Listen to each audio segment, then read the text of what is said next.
시청자 여러분 안녕하십니까? 복지TV 뉴스입니다. 노숙인들이 또다시 길거리로 내몰렸습니다. 시설에서 하루아침에 갑작스레 강제 퇴소를 당했다고 하는데요. 어떻게 된 사연인지 조건혁 아나운서가 들어봤습니다. 한 자활시설이 입소자의 의도도 묻지 않고 문자로 당일 즉시 퇴소 통보를 해 논란이 일고 있습니다. 지난 23일 국가인권위원회 앞에서 해당 사건의 피해 당사자와 관련 시민단체들이 당일 즉시 퇴소에 대한 기자회견을 열었습니다. 피해 당사자는 지난 11일 해당 자활시설이 문자로 퇴소를 통보함과 동시에 출입문의 비밀번호를 변경했다고 말했습니다. 저희는 또 혹시나 했어요. 설마 우리들까지 설마 그렇게 하겠어라고 무방비된 상태에서 나와서 도움을 요청하고 있는 상황에서 그 자리에서 갑자기 비밀번호가 바뀌었다? 그러니까 이제는 들어올 수 없다. 그러니까 짐 가져갈 때 이야기해라. 이런 식으로 통보를 받게 된 거죠.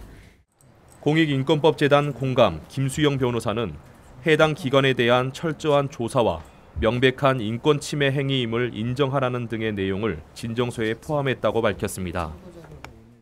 해당 복지시설에서 적절한 서비스가 제공이 되어 왔는지 뿐만 아니라 이용인들을 위해 마련되는 기부금품이나 이런 것들은 제대로 사용이 되었었는지 횡령이나 배임과 같은 그런 위법행위는 없었는지 그런 것들에 대한 철저한 조사를 요청을 하는 게 하나 있고요. 두 번째로는 그러한 문제 제기를 했다는 것을 이유로 부당하게 불법적인 강제 퇴소를 취한 이 사건 퇴소 자체가 직접적인 인권 침해 행위임을 명백히 인정하고 긴급한 구제 절차를 좀 나서달라라는 게 두 번째 진정 취지입니다.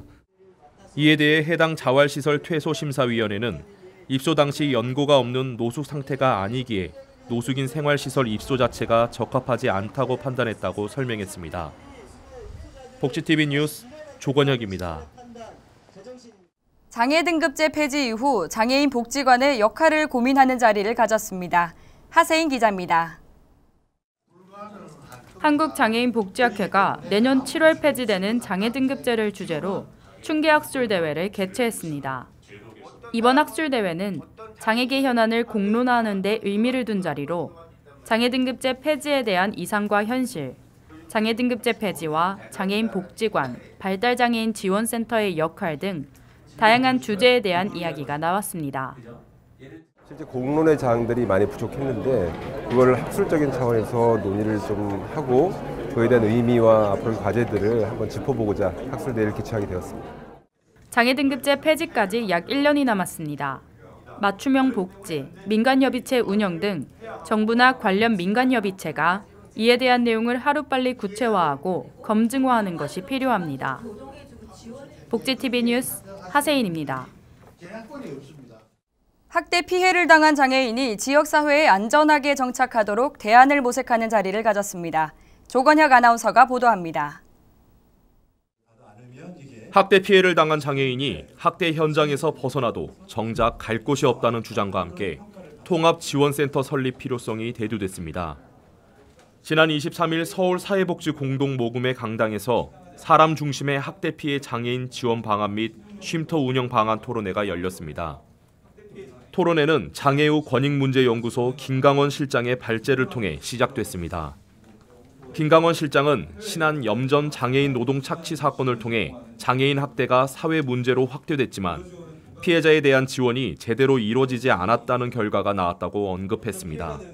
서울시립 영등포 장애인 복지관 조윤경 사무국장은 탈시설 장애인에 대한 지원과 학대 피해 장애인의 지원이 다르다고 언급하며 학대 피해는 복지관의 서비스 체계 변화를 시켜서라도 지원하겠다고 밝혔습니다.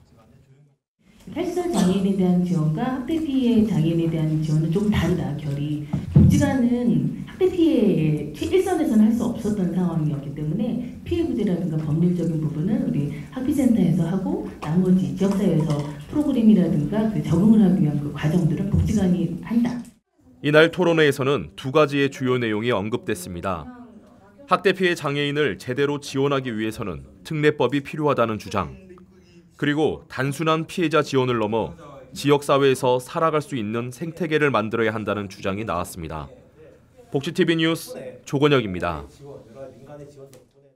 발달 장애인들이 문화예술을 통해 잠재 능력을 발굴하고 행복한 삶을 살 수 있도록 지원하기 위한 포럼이 열렸습니다. 청소년기 발달장애인의 잠재 예술 능력을 조기에 발굴하는 것이 중요하다는 주장이 제기됐습니다. 지난 24일 서울대 사회발전연구소 주최로 장애예술과 사회적 포용 3차 포럼이 개최된 가운데 이번 포럼은 장애예술과 발달장애인의 삶을 주제로 열렸습니다. 다른 분야에 비해서 굉장히 쉽게 접근할 수 있는 부분이고 거기에는 즐거움도 있고 성취감도 있고 하다 보면 또 자기를 표현하게 되고 하면서 자연스럽게 사회와 만날 때 그런 긴장감들이 사라지고 무대에 서는 것들에 대해서 즐거워할 수 있는. 영종예술단 정창교 대표는 발달장애인 문화예술 평생교육제도가 필요하다며 사회에 나온 발달장애인들이 갈 곳 없는 현실을 지적했습니다. 청년이 돼서 사회에 나오는데 사회에 나오면 갈 데가 없어요. 그리고 학교 때는 문화예술 교육을 의무화가 되어 있지 않기 때문에 발달장애인들이 그런 교육을 받을 기회를 갖지 못했던 장애인들이 학교가 끝난 뒤에 이제라도 예전에 조금 피아노를 쳤는데 배울 수 있겠느냐, 합창을 좀 할 줄 아는데 노래를 할 줄 아는데 가르쳐 줄 수 있겠느냐, 이런 요구들이 있어요. 지역사회 내에.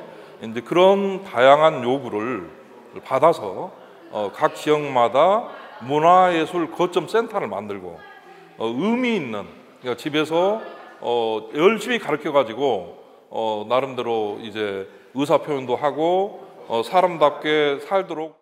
발달장애인의 잠재 능력 개발과 자립 기회를 위해 전국적 문화예술 네트워크 강화와 제도 개선이 필요해 보입니다. 복지TV 뉴스 손자희입니다. 재화를 넘어서 사회 구성원으로서 자립하기 위한 한국 발달장애인 농구리그가 열렸습니다. 작년에 이어 두 번째로 열린 한국 발달장애인 농구리그는 지난 26일 군포시 시민체육광장에서 열렸습니다. 두 개 권역에서 리그가 진행된 작년과 달리 9개 시도가 더 참여해 총 4개 권역에서 22개 팀, 400여 명의 선수단으로 지난해보다 더 커진 규모를 확인할 수 있었습니다. 이번 한국 발달장애인 농구대회는 각 지역에서 리그전을 거쳐 오는 8월 25일 강원도 인제에서 결승전과 함께 폐회식으로 막을 내릴 예정입니다. 대한장애인체육회와 복지TV가 장애인 체육 홍보 활성화를 위한 협약식을 가졌습니다. 장애인 체육 발전과 장애인식 개선을 위해 대한장애인체육회와 복지TV는 지난 25일 업무 협약을 체결했습니다. 두 기관은 보유하고 있는 전문 인력과 기술력, 시설 등을 통해 장애인 체육 행사와 방송 등에 관한 협조와 함께 장애인식 개선을 위한 홍보 등에 협력하기로 했습니다. 충청남도에서 시각장애인을 위한 생활체육대회가 열렸습니다. 김명진 기자가 다녀왔습니다. 충청남도 시각장애인 스포츠연맹이 주관하는 제12회 충청남도 시각장애인 생활체육대회가 지난 24일 천안 종합운동장 보조경기장에서 열렸습니다. 이번 대회는 충청남도 시각장애인들의 생활체육 활성화와 화합을 위해 지난 2007년에 처음 개최됐고 올해로 12회를 맞이했습니다. 오늘 시군 지회에서 우리 시각장애인들이 천안 지역에 와서 함께 하게 돼서 참으로 감사하게 생각합니다. 이날 충청남도 14개 시군지역 시각장애인 및 관계자 500여 명이 참석한 가운데 일부 행사에는 유공자 감사패 전달을 시작으로 개회선언, 우승기 반환, 선수심판, 대표선서 순으로 진행됐습니다. 2부 행사에는 육상 줄다리기, 공볼링과 멀리뛰기 씨름 등 총 11가지 종목의 경기가 펼쳐졌습니다. 저는 이제 시각장애인이 되면서 참 몸이 많이 안 좋은 상태에서 이렇게 꾸준하게 이제 운동을 했어요. 운동을 하면서 이게 내 몸에 많은 도움을 준다는 생각해서 하다 보니까 제가 운동을 너무 좋아하게 되면서 생활체육대회나 충남체전이나 어디나 다 참석하게 됐어요. 이날 대회에서 아산시가 종합 우승을 차지했고 보령이 준우승, 공주가 3위를 차지해 시상식을 끝으로 대회는 막을 내렸습니다. 이번 대회에서는 선의의 경쟁을 통해 시각장애인과 비장애인들이 함께 화합할 수 있는 장이 됐습니다. 앞으로도 동행하는 사회가 될 수 있도록 모두의 지속적인 관심과 지원이 필요합니다. 복지TV 뉴스 김명진입니다. 보령시가 마을의 역사를 보존하기 위해 마을 박물관을 개관했습니다. 윤성은 기자입니다. 충청남도 보령시에 위치한 은골마을에 작은 박물관이 열려 화제가 되고 있습니다. 보령시에서 추진하는 마을 단위 문화예술 창작 공간 사업의 일환으로 보령시 개화 삼리마을이 선정돼 주민들은 사라져가는 마을의 역사를 기억하고 후손들에게 알리기 위해 박물관을 열게 됐다고 합니다. 농촌의 자원과 이런 것을 수집해서 후손들에게 그것을 널리 알리고 또 같은 공동체를 활성화하기 위해서 그렇게 지원을 하게 됐는데, 지자체의 보조비 지원과 마을기금, 지역 향토기업의 후원이 더해져 주민 자발적인 참여로 조성됐으며 현 마을회관을 리모델링해 전시 공간을 확보했고 주민들은 대대로 소장하던 고품 약 500여 점을 기증해 전시하게 됐습니다. 아울러 주민들로 구성된 은골민요 동아리 창단과 마을의 희노애락을 담은 책을 발간해 마을 알리기에 앞장서고 있습니다. 이 모든 것이 동네 분들과 합동해서 이게 이루어진 작품이라고 봅니다. 앞으로도 많은 사람들이 관람해 주십사 하고 마을 분들과 같이 행복한 마을, 꿈이 있는 마을을 만들고 싶어서 저희 회사가 할 수 있는 후원은 최선을 다해서 하고 있습니다. 인근에 석탄 박물관이 위치하고 있을 정도로 6, 70년대 돌과 석탄 채굴이 생업이었던 마을. 지자체와 지역기업이 주민들과 한마음이 돼 마을 뿌리를 찾아 상생하는 노력이 돋보이고 있습니다. 복지TV 뉴스 윤성은입니다. 일하기 좋고 기업하기 좋은 광양시를 만들기 위한 노사민정 한마음 대회가 열렸습니다. 오보라 기자입니다. 광양시는 땀 흘려 일하는 근로자의 노고를 격려하기 위해 산업평화 실현 노사민정 한마음 대회를 개최했습니다. 전남 지역 최초로 산업평화 광양선언을 한 이 대회는 올해로 24번째 기념식과 체육대회를 진행해 근로자 복지를 위해 힘썼습니다. 근로자와 기관단체장 등 1000여 명이 참석한 가운데 모범 근로자들에게 표창장을 수여하고 위로했습니다. 저희 광양시 24회 노사민정 한마음 대회는 일자리 창출이라든가 노사 간의 화합 차원에서 서로 상생하고 협력하는 모델을 구현하기 위해서 그동안 24년 했었고 앞으로 더욱더 발전해 나가는 광양시 노사민정이 되기 위해서 앞으로도 계속해서 진행하겠습니다.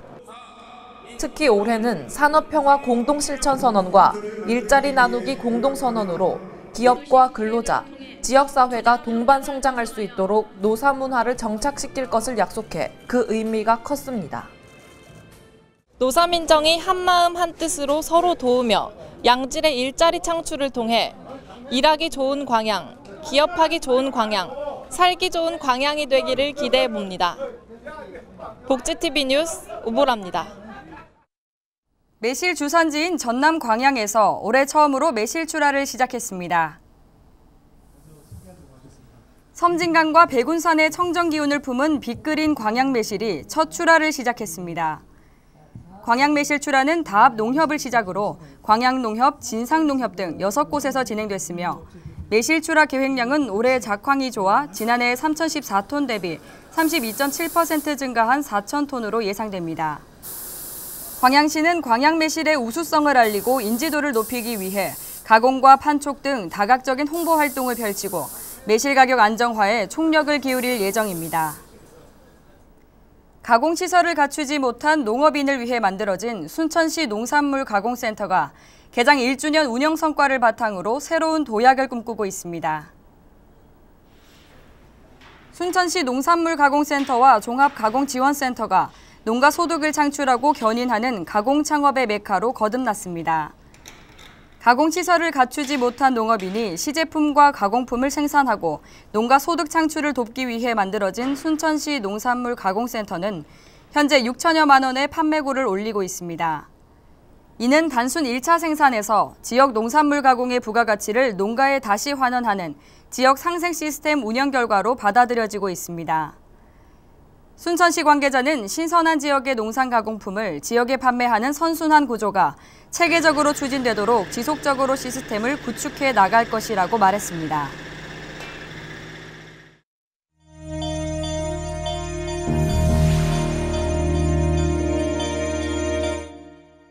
계속해서 간추린 소식 전해드립니다. 건강보험심사평가원과 국민건강보험공단이 4차 산업혁명 시대를 맞아 창업 아이디어 공모전을 개최합니다. 보건의료 빅데이터 창업 성공의 길을 열다라는 주제로 열리는 이번 공모전의 공모기간은 7월 11일까지며 창의적인 아이디어를 가지고 있는 누구나 참여 가능합니다. 최근 니파 바이러스 감염증 환자가 나온 인도 케랄라주를 방문하는 여행자는 감염에 주의하라고 질병관리본부가 당부했습니다. 인도보건부는 케랄라주에서 13명이 니파 바이러스 감염증에 걸리고 이 중 10명이 숨졌다고 발표했습니다. 질병관리본부는 감염 환자가 늘어날 것으로 보인다며 발생 지역에서 동물과 접촉을 피하고 대추야자 수액을 마시지 않도록 주의하라고 당부했습니다. 국내 입양아동 약 3명 중 2명이 여자아이로 여아를 선호하는 현상이 여전한 것으로 나타났습니다. 보건복지부에 따르면 2017년 국내에서 입양된 아동은 총 465명으로 이 중 여아가 315명인 68%를 차지했습니다. 교육부가 충남아산 국립특수교육원에 국가장애인 평생교육진흥센터를 설치하고 개소식을 열었습니다. 앞으로 장애인의 생애주기별 평생교육을 체계적으로 지원할 예정입니다. 교육부는 국가장애인 평생교육진흥센터를 통해 올해 장애인 평생교육 현황조사 연구를 시행하고 장애 유형별 평생교육 프로그램 개발에 나서는 등 현장 교류도 강화할 계획입니다. 구례군 보건의료원이 세계 금연의 날을 맞아 관내 미취학 아동과 초등학교 저학년을 대상으로 흡연과 음주의 위험성을 알리는 인형극 공연을 열었습니다. 또 레이저쇼와 마술 레크리에이션 등 다양한 프로그램이 마련돼 어린이들의 큰 호응을 얻었습니다. 이 밖의 소식은 장애인신문과 웰페어 뉴스 홈페이지를 통해 확인하실 수 있습니다. 아프리카 속담에 한 아이를 키우기 위해서는 온 마을이 필요하다라는 말이 있습니다. 이처럼 한 아이를 위해서는 사회 전체의 관심과 도움이 필요합니다. 발달장애인 청소년들이 예술 문화뿐만 아니라 모든 분야에서 자신의 잠재 능력을 개발하고 당당한 사회의 일원으로 성장할 수 있기를 바랍니다. 복지TV 뉴스를 마칩니다. 시청해주신 여러분 고맙습니다. 우리 주변에서 일어나는 불공정한 사례부터 억울한 사연, 따뜻한 미담까지 장애인신문과 웰페어 뉴스 홈페이지를 통해 보다 다양한 소식을 접할 수 있습니다. 시청자 여러분의 제보를 기다립니다. 웰페어 뉴스 홈페이지 또는 전자우편, 전화번호 02-2655-9519로 많은 제보 바랍니다.